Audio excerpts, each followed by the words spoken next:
I am sitting here with Ken Feinberg, who I think everyone who watches Bloomberg television knows pretty well. I want to go back, though, to the first time that you and I talked in the Gulf. You were about to take over the claims facility. I watched you. You flew in, landed in a helicopter. You were greeted like a rock star. People were looking at you like you had all the answers. You took over August 30th. On September 17th, the Obama Justice Department said the pace of claims under your watch was, quote, unacceptable. What happened? A lot of claims. It took longer than I thought it would. I admitted right away that we had to do some mid-course correcting. We've done that. The pace is now appropriate. We have doled out over $1 billion to 55,000 people and businesses. And I believe now that we have made the right corrections. The program is moving now, and I'm confident it's working well and can work even better, but it's working well now. Now, these, we should point out, these are emergency claims. These are one-time come in, you get your payment that could keep you afloat for 6 months. These are not the claims that will eventually be decided on what the oil spill cost someone in their livelihood or the natural damages or anything like that. When do those get addressed? Those will get addressed shortly after November 23rd. Until November 23rd, we're still paying emergency payments, no obligation on the part of any individual or business to take these claims or this money or to waive any rights. It is after November 23rd, as you point out, there'll be an opportunity for a final payment if a claimant wants to take it. If not, they don't have to. This is a voluntary program. I looked at your numbers as of last night. Some 117,000 claims filed, 53,000, almost 54,000 of them paid. It's not quite 50% a good enough figure. It seems like we are far out from April 20th. People whose livelihoods depend on this do not have the money to make their payments. You see in a place like Homa, foreclosure rates are going up. Are you happy with 50%? No, I'm not happy, but we're not falling behind. You're looking at statistics. Now, let's look at those statistics. Right. 53,000 paid. They're coming in yesterday at the rate of something like 8,000 came in one day, 5,000 the day before, 4,000 the day before. People are recognizing that this program is working. They want to participate. They want to take advantage of the generosity of this program. There are thousands of claims that I'm sitting on. No documentation, inadequate, woefully inadequate documentation, apparently fraudulent claims. So when you look at the statistics, I agree that we want to get the money out as fast as we can, but frankly, we're getting it out as fast as we can. And a lot of these claims are recent claims or claims that are not documented so we can pay them. Let me ask you a question that actually a viewer wrote in to me. The economic damage of this spill has not been fully assessed. We may not know for years. So how long do you expect this fund to go for? We know BP's committed $20 billion. We know they've said that's not a ceiling. But what if this goes on for 10 years, for 15 years? Well, right now, this program that I'm administering is scheduled to run for 3 years.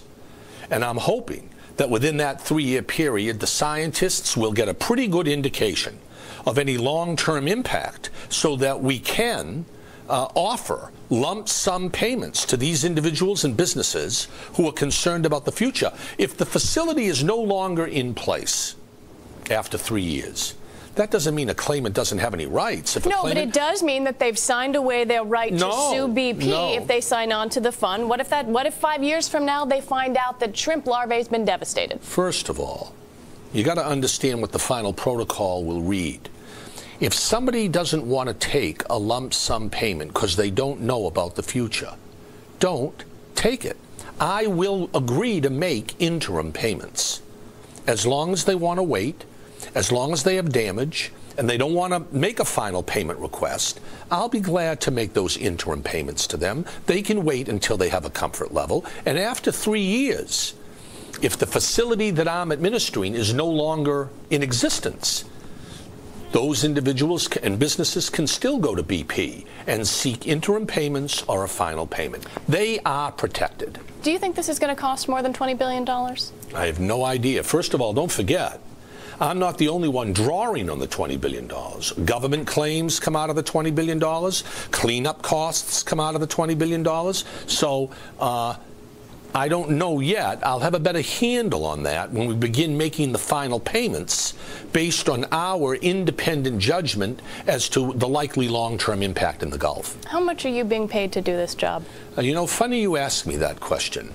I am being paid to do this job, and those payments and the circumstances surrounding those payments will be announced in the very short term. Why not announce them now? There are some 117,000 people who'd love to know. I think there's more than that, and you will be hearing from me in a matter of days as to exactly what the payments are, why I'm getting paid, how I'm getting paid, and what others think about the budget that I've created for the administration of this fund. More than $100,000? You'll see. Okay. You better let us break that story, Ken. Let me ask you another question, because you, as our viewers know a lot about executive compensation and the behavior of executives. There's been some talk, there are some folks on Capitol Hill who would like to see BP executives not take bonuses, rescind some of their compensation. Is that appropriate in this environment? You'll have to ask Congress and BP that. I have enough challenges administering this fund. You've watched the behavior of executives and how they respond to compensation. I watched the behavior of executives in 7 companies where I had jurisdiction because of a federal statute to carefully examine all of the incentive pay, how individuals were paid, why they were paid. I'm not prepared to wing it and just say BP yes, BP no, executive comp. I don't think that's my role. I would want to study it just as we studied it at Treasury. Well, we just saw the expiration of TARP October 3rd. Do you think the executives whose pay you oversaw there learned anything? Did their behavior change because of the compensation practices you put in place, and has Wall Street's compensation practices, have those practices changed? First of all, you cannot paint with that type of broad brush. You have to look at each company where we tailored our decisions to each company's culture, their circumstances, their competitive stance vis-a-vis their competitors, and you got to look at each company. I think the companies where we did administer some controls have been impacted by what we did.